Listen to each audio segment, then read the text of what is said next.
बिस्मिल्लाहिर्रहमानिर्रहीम, अस्सलाम वालेकुम। मैं हूं समर अब्बास, आपको अपने चैनल पर खुशामदीद कहूँगा। नाज़रीन, पाकिस्तान में सियासी सूरत हाल बड़ी तेज़ी के साथ बदल रही है। पर्टिकुलरली आज़ाद कश्मीर के अंदर काफ़ी ज़्यादा हालात कशीदा हो चुके हैं। ये क्यों सारी सूरत हाल आज़ाद कश्मीर के अंदर डेवलप हुई, उस पर मैं आपको आगे चल के डिटेल के साथ आगाह करूँगा। लेकिन मुल्क में तहरीक इंसाफ ने भी एक मूवमेंट जो है, PTI लेड जो एक अपोजिशन इत्तेहाद है, उसने आज मुल्क में तहरीक लॉन्च करने का ऐलान कर दिया है। पूरे मुल्क के अंदर तहरीक जो है वो लॉन्च कर दी गई है। इसके अलावा जनाब आज की इस वीडियो में हम बात करेंगे जो मुज़ाकरात के वजह से तहरीक इंसाफ ने वाज़ेह कर दिया कि मुज़ाकरात अगर होंगे तो सिर्फ और सिर्फ फ़ौज के साथ होंगे, बाकी किसी के साथ मुज़ाकरात नहीं होंगे। इसके अलावा पाकिस्तान पीपल्स पार्टी की काबीना में शमूलियत के हवाले से भी एक अहम डेवलपमेंट है, वो भी आपको उस हवाले से आगाह करेंगे। फिर मोहम्मद बिन सलमान जो कि सऊदी अरब के वलियद हैं, उनका पाकिस्तान का दौरा मुलतवी हो गया है, मौखर हो गया है, इस पर बात भी होगी। और फिर जनाब 50 लाख के करीब सिमें बंद होने के हवाले से फैसला हो गया है, बड़ा फैसला हो गया है, इत्तफाक की राय हो गया है। इस पर मैं आगे चल के डिटेल शेयर करूँगा। फिर पाक फौज में कुछ आम तकर्रियाँ तबादले हुए हैं, उस पर भी बात होगी। और फैज़ाबाद धरना कमीशन की रिपोर्ट जो है वो चीफ जस्टिस ऑफ पाकिस्तान ने मुस्तरद कर दी है। इन तमाम खबरों के वाले से वीडियो में आगे चलकर बात होगी। आपसे रिक्वेस्ट है कि आपने अब तक अगर चैनल को सब्सक्राइब नहीं किया हुआ तो सबसे पहले चैनल को सब्सक्राइब कर लें। वीडियो आपको पसंद है तो लाइक और शेयर करें और बेल आइकन प्रेस करना ना भूलें। तो जनाब, सबसे पहले जरा बात करते हैं पाकिस्तान तहरीक इंसाफ ने पूरे मुल्क में PTI लेड जो एक अपोजिशन इत्तेहाद है, जिसमें महमूद खान अचगज़ई से हेड कर रहे हैं, बहाली तहरीक बराए बहाली आइन है। और इसमें जनाब ये हुआ है कि आज इसका इजलास हुआ था महमूद अचगज़ई की सदारत में। तहरीक इंसाफ की सुन्नी इत्तेहाद कौंसिल की मजलिस वहदतुल मुस्लिमीन, जमात इस्लामी और बाकी जमातों की इसमें जो शमूलियत थी आज। और इसमें फैसला ये हुआ है जनाब कि पूरे मुल्क के अंदर अब तहरीक जो है वो भरपूर तरीके से लॉन्च की जाएगी। इसके साथ साथ जो फैसलाबाद का और कराची का जलसा है, इन जलसों के हवाले से भी मुतल्लिका जो अदालतें हैं, उन अदालतों से सिंध हाई कोर्ट से और लाहौर हाई कोर्ट से रुजू किया जाएगा ताकि परमिशन दी जाए जलसों की इन दोनों शहरों के अंदर। इन्हें भी तरीके से फाइनलाइज करने जा रही है और भरपूर तरीके से कैंपेन पूरे मुल्क के अंदर लॉन्च की जाएगी। जलसे होंगे, रैलीज होंगी, मार्चेज होंगे। और अब तरीके साहब का ये कहना जनाब कि अब की मरतबा अगर जलसे की इजाज़त नहीं भी मिलती फैसलाबाद और कराची के अंदर या मुल्क के अंदर कहीं भी, फिर भी जलसे किए जाएंगे, भरपूर मुदाहमत की जाएगी। और अब हुकूमत के साथ किसी किस्म की नरमी जो है वो नहीं बरती जाएगी, भरपूर तरीके से इस मूवमेंट को चलाया जाएगा। वो डू और डाई सिचुएशन वाली जो है वो तरीके साहब अब उस फेज में, उस मोड में दाखिल हो चुकी है। इसके अलावा तरीके साहब के अंदर भी कुछ मामला चल रहे हैं। एक तो शेर अफसल मरवत के बारे से जो फैसला हुआ था, अच्छा उसमें एक वदात दी उमर अयूब ने कि कोर कमेटी से उन्हें फिलहाल नहीं निकाला जा रहा, उन्हें सिर्फ सियासी कमेटी से निकाला गया है और पार्टी से भी ऐसा कोई मामला नहीं है निकाले जाने के हवाले से। तो आज शोकाज नोटिस उन्हें जारी हो गया है। 3 दिन के अंदर शेर अफसल मरवत ने शोकाज नोटिस का जवाब देना है और इस पर शेर अफसल मरवत की पॉलिसी भी सामने आ गई है। उन्होंने ये कुछ देर पहले ट्वीट करके वाजे किया है जनाब के, उन्होंने कहा जी कि मैं उमर अयूब के तरफ से शोकाज नोटिस जारी किए जाने पर उनके खिलाफ किसी किस्म का कोई प्रेस कॉन्फ्रेंस या मीडिया से गुफ्तगू नहीं करूंगा। उन्होंने ये भी कहा कि फिलहाल मैं मीडिया से दूर रहूंगा ताकि मामला पहले काफ़ी ख़राब हो गए हैं। उन्होंने कहा मैं मीडिया से इंटरेक्शन मजीद नहीं करूंगा और इमरान खान के और पार्टी का जो फैसला है उसका एहतराम करते हुए फिलहाल मैं ऐसा कोई बयान नहीं दूंगा जो पार्टी के लिए नुकसानदेह साबित हो सके। तो शेर अफसल मरवत जो है, लगता है कि पार्टी के अंदर थोड़ा सा उनका सॉफ्टवेयर जो है वो अपडेट हुआ है। और यानी सॉफ्टवेयर अपडेट से मुराद यह है कि पहले वो बिल्कुल ही पार्टी की जो तंजीमी मामला थे उसको बिल्कुल भी वो खातर में नहीं लाते थे, वो directly reporting to Imran Khan थे। तो अब उन्हें ज़रा थोड़ा सा पार्टी ने रियलाइज़ करवाया भाई आप पार्टी डिसिप्लिन के अंदर आते हैं और आपको डिसिप्लिन की पाबंदी करनी है। तो 3 दिन में जवाब मांगा गया शोकाज का। जवाब अगर नहीं देते तो फिर पार्टी में डिसिप्लिनरी एक्शन होगा। तो एक्शन वो ये होगा जनाब कि तब जो है वो जाके कोर कमेटी से उन्हें निकाला जा सकता है अगर वो मुतमईन नहीं करते, तसल्ली बख्श जवाब नहीं देते या फिर जवाब बिल्कुल देते ही नहीं है। तो दूसरा इसके अलावा जनाब एक जो अहम मामला है वो तहरीक इंसाफ के जो मरकज़ी तर्जुमान है रऊफ़ हसन साहब, उन्होंने आज एक बड़ी उन्होंने इंकशाफ किया है। उन्होंने कहा जी डील के वाले से इमरान खान को ऑफर्स पहले भी आई हैं, आज भी इमरान खान को डील के वाले से ऑफर आ रही है। जब मैंने पूछा उनसे भाई ये ऑफर कौन दे रहा है, उन्होंने कहा जी मैं मजीद बात नहीं करूंगा, लेकिन इतना मैं जरूर बताऊं कि डिटेल इसकी हम नहीं बता सकते, लेकिन ऑफर आज भी इमरान खान को है। 9 मई से पहले भी थी, 9 मई के बाद भी है, आज भी ऑफर इमरान खान को है डील के वाले से। लेकिन फिलहाल हम डील नहीं करेंगे, तहम मुज़ाकरात जो है उन्होंने कहा जी कि दोबारा से वाजे किया रऊफ़ हसन साहब ने कि हम पोलिटिकल गवर्नमेंट जिसमें नॉन लीग या पीपल्स पार्टी के साथ मुज़ाकरात नहीं करेंगे। मुज़ाकरात जब बातचीत अगर होगी वो सिर्फ और सिर्फ फौज के साथ होगी। तो ये दोबारा से एक जो पहले शरियार अफरीदी ने बयान दिया था कि मुज़ाकरात होंगे तो सिर्फ फौज से होंगे, तो उस पर फिर बड़ी पार्टी ने बड़ी वजाहतें जारी की थी। तो अब फिर से उस पर पार्टी के मरकज़ी तर्जुमान रऊफ़ हसन साहब ने वाजे कर दिया, वो कह रहे भाई मुज़ाकरात होंगे सिर्फ फौज से होंगे, चूंकि बाइख्तियार फौज है, हुकूमत के पास इख्तियार नहीं है। तो उन्होंने कहा जी इसलिए गवर्नमेंट से बातचीत नहीं होगी, बातचीत होगी सिर्फ फौज से होगी। और 2 पॉइंट एजेंडा है। एक जनाब हमारा मैंडेट है जो वो वापस किया जाए, यानी जो हमारा जो ऑडिट इलेक्शन का वो किया जाए। और दूसरा वो ये कहते हैं कि इमरान खान समेत बाकी कैदियों की रिहाई अमल में लाई जाए, तो फिर जो है वो तहरीक इंसाफ जो है वो हर तरह की बात मानने के लिए तैयार है पाकिस्तान की खातिर, वरना उन्होंने कहा जी कोई बातचीत कोई मुज़ाकरात नहीं होंगे। अच्छा, इसके अलावा जनाब जो अहम मामला है वो आज़ाद कश्मीर के अंदर हालात काफ़ी ख़राब है। मैं ज़रा पहले उस पर बात करूँ, फिर आगे मज़ीद खबरों की तरफ में आता हूँ, जिसमें आसिफ जरदारी साहब को इस्तेस्ना मिलना, MBS का बजट मुलतवी होना और सिमों की बंदिश के बारे से फैज़ाबाद धरना कमीशन पर बाद में बात करेंगे।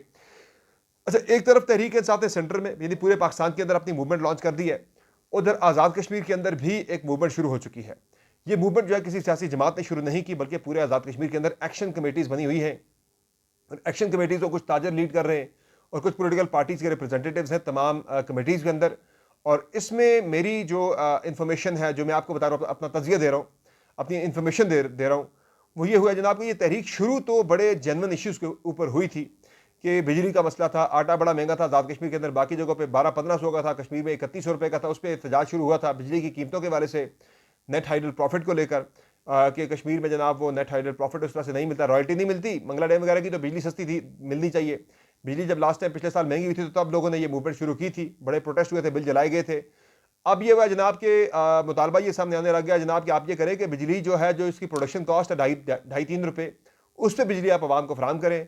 वो कहते हैं उस पर नहीं कर सकते, कम से कम 10 रुपये से नीचे नीचे बिजली जो है वो आवाम को उस रेट पे फराम की जाए। 6 रुपये 8 रुपये भी हो जाए फिर भी वो कह रहे हैं हम मानने को तैयार है, इससे ऊपर बिजली हम नहीं खरीदेंगे। उस पर मूवमेंट स्टार्ट हुई है। फिर आटे के वाले से भी कि मजीद कीमतें कम की जाए, कोटा बढ़ाया जाए आज़ाद कश्मीर का। और फिर ये भी कहा जा रहा है जनाब कि जिस तरह गिलगित बल्तिस्तान को सब्सिडी दी जाती है गंदम के ऊपर, उस तरह की सब्सिडी हुकूमत आज़ाद कश्मीर को भी दी जाए। अब इसमें ये हुआ जनाब कि मूवमेंट ज़रा वायलेंट होती जा रही है। आज़ाद कश्मीर गवर्नमेंट ने भी इसे मिस हैंडल किया, बजाय से कि बातचीत की जाती, मुज़ाकरात किए जाते हैं लोगों के साथ।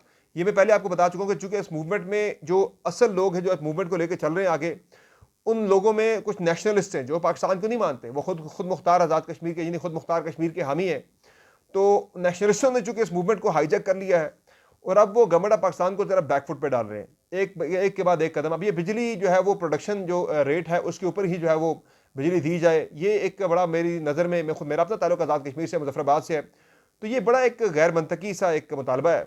चले कीमतें कम होना ये बिल्कुल मुतालबा होना चाहिए, आटे की कीमतें कम होने के वाले से मुतालबा बिल्कुल जायज़ है, मगर बिजली प्रोडक्शन कास्ट के ऊपर दी जाए ये मेरी समझ से बाहर है। इसके ऊपर पूरे कश्मीर के अंदर हंगामा बर्पा करके पूरे कश्मीर को बंद करवा देना।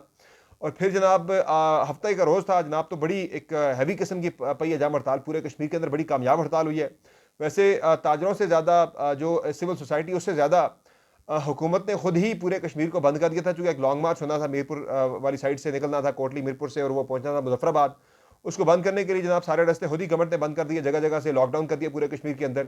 उस पर पहले आपने देखा था वाकया जो हुआ था, परसों हुआ था कि डडियाल में एक असिस्टेंट कमिश्नर को तशद्दुद का निशाना बनाया गया था और फिर उनकी गाड़ी को भी जला दिया गया था, उनके कपड़े फाड़ दिए गए थे, टांग दी गई थी शलवार उठा के।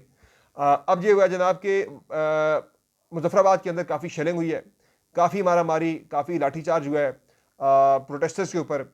एक बंदा जो है वो भागते हुए शेलिंग से, लाठीचार्ज से, वो ग्रिल उसने जो ही टापी जनाब, तो वो आगे जाके नीचे दरियाए नीलम में जाके गिरा, पता नहीं वो जिंदा बचा नहीं बचा। फिर एक पुलिस एहलकार जो है मीरपुर में आज जब क्लैश हुआ, झड़प हुई मुजाहिरीन के और पुलिस के दरमियान, उसमें एक पुलिस एहलकार जो है, एक सब इंस्पेक्टर थे, उनकी जो है वो आज हलाकत हो गई, वो जामहक हो गई। कई जो पुलिस जो है एहलकार हैं वो ज़ख्मी हो गए। इस पर अब जो कुछ लोग यानी कि जो 9 मई के बड़े सख्त खिलाफ हैं, जो 9 मई के हवाले से अपनी सख्त राय रखते हैं, वो तो ये भी अब कहना शुरू हो गए जनाब कि 9 मई पे अगर एक्शन हो जाता तो जनाब ये प्रोटेस्ट आज़ाद कश्मीर के अंदर इस तरह का वायलेंट ना होता। बहरहाल ये मूवमेंट चल रही है और इसमें बहुत ज़्यादा खदशा इस बात का जनाब कि ये मूवमेंट जो है कहीं ना कहीं हाईजैक ना हो जाए इनडायरेक्टली भारत के हाथों, आज़ाद कश्मीर के अंदर इंस्टेबिलिटी पैदा करने के लिए और पाकिस्तान के खिलाफ नफरत पैदा करने के लिए। तो ये मूवमेंट जो है, मैं इतना आपको बता रहा हूँ कि government of Azad Jammu and Kashmir की मिस हैंडलिंग की वजह से जो गिरफ्तारियाँ, छापे मारना शुरू कर दिए गए, तो मिस हैंडलिंग की वजह से ये मूवमेंट जो है, अब ये आज़ाद कश्मीर हुकूमत के हाथ से मामला निकल चुके हैं और अवाम ने मामला अपने हाथ में ले लिए। तो मुझे ये तो मामला जो आने और दिनों में कहीं कर्फ्यू ना लगाना पड़ जाए कश्मीर के अंदर, कहीं मजीद जो है वो कर्फ्यू वाली सूरत हाल ना बन जाए। तो ये हालात इस तरह के बन चुके हुए, तो काफ़ी ख़राब सूरत हाल इस वक्त आज़ाद कश्मीर की बन चुकी है, जो मजीद ख़राब होने का अंदेशा है अगर गवर्नमेंट ने इसी तरह से इन हालात को हैंडल करने की कोशिश की।